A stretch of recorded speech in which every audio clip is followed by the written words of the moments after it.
আমদরিয়া নিউজে সকলকে স্বাগত। আমি বর্ণা। যত কাণ্ড যেন বাংলাতেই। আরজিকর কাণ্ডের জেরে শিরদাঁড়া কাণ্ড।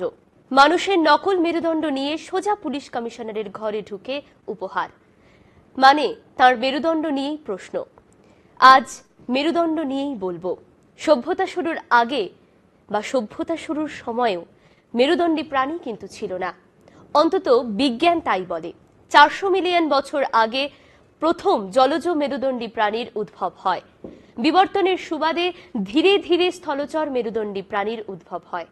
নানা স্তর পার করে সব শেষে মেরুদণ্ডী মানুষ। অনেক মানুষের মেরুদণ্ড নিয়েই এখন প্রশ্ন ওঠে। যারা প্রতিবাদী তারা মনে করেন আরজিকর কাণ্ডের ব্যাপারে কিছু অংশের যা ভূমিকা, তাদের মেরুদণ্ড আছে কি না তা নিয়ে যথেষ্ট সন্দেহ আছে। আসুন তার আগে মেরুদণ্ড নিয়ে কিছু তথ্য শোনাই। বাঘের মেরুদণ্ড খুবই নমনীয়। এটি এই ধরনের গতির বিস্তৃত পরিসরের অনুমতি দেয়। এটি সর্বদা এটিকে একটি সময়ে 30 ফুটের বেশি লাফানোর জন্য উপযোগী। বাঘ খাদ্য শৃঙ্খলের পিরামিডের শীর্ষস্থানে রয়েছে।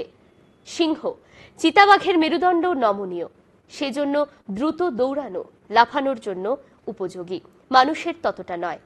আবার মেরুদণ্ড নেই যে প্রাণীদের, যেমন আরশোলা, উইপোকা, এফিড, থ্রেপস, পিঁপড়া, মৌমাছি, প্যাসালিডি, মাকড়সা, এরা কিন্তু যুগের পর যুগ টিকে আছে। তার একটা কারণ, অমেরুদণ্ডী প্রাণীদের মধ্যে সামাজিক যোগাযোগ অসাধারণ। এই সময়ে বিচারের দাবিতে যে আন্দোলন হচ্ছে, তাদের অনেকের মতে এখন যে অমেরুদণ্ডীরা চুপ করে রয়েছে, তাদের মধ্যেও সামাজিক যোগাযোগ দুর্দান্ত। আসলে বুদ্ধিজীবীদের মেরুদণ্ড নিয়ে এত কথা হয় কেন? কারণ বুদ্ধিজীবীরাই সমাজকে অনাচারের হাত থেকে বাঁচান, পথ দেখান। ভলতেয়ার, মন্তেস্কু, রুশো, দিদেরো প্রমুখ দার্শনিকরা তাদের লেখালেখি চিন্তাভাবনা নিয়ে ফরাসি জনসাধারণকে নিজের অধিকার সম্বন্ধে সচেতন করে তুলেছিলেন, যার ফলে যে বৈপ্লবিক পরিবর্তনের ঢেউয়ের সৃষ্টি হয়েছিল 1789 সালে ফরাসি বিপ্লবকে অনিবার্য করে তুলেছিল। আমাদের প্রতিবেশী বাংলা, এই প্রতিবেশী বাংলাতে তো বুদ্ধিজীবীদের ওপরে অতীতে বর্বরতর আঘাত হানা হয়েছে। তথ্য অনুযায়ী বাংলাদেশে 70 দশকে শহীদ বুদ্ধিজীবীদের সংখ্যা 1000 জনেরও বেশি।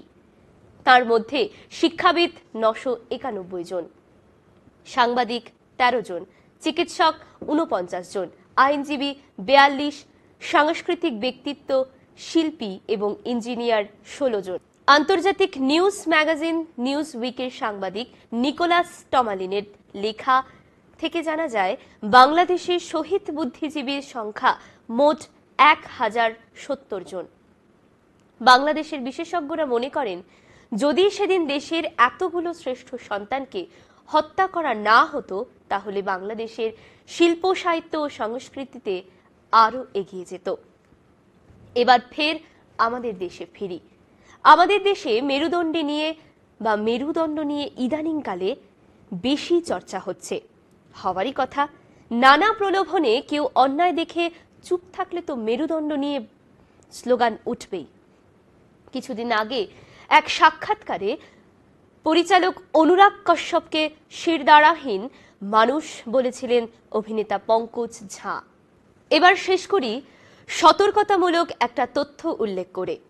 এই জীবনে অমেরুদণ্ডী হলে কিন্তু নানা সমস্যা হতে পারে। মেরুদণ্ড শক্ত থাকলে দীর্ঘজীবী হওয়ার দৃষ্টান্ত দিই।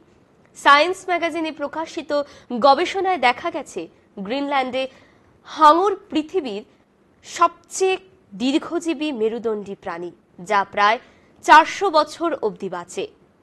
তাই মেরুদণ্ড থাকতেও যেন অমেরুদণ্ডী হিসেবে আপনাকে কেউ চিহ্নিত না করতে পারে, সেদিকে অবশ্যই খেয়াল রাখবেন। আজ এই পর্যন্তই, ফিরবো আবার অন্য কোনো খবরে। ধন্যবাদ।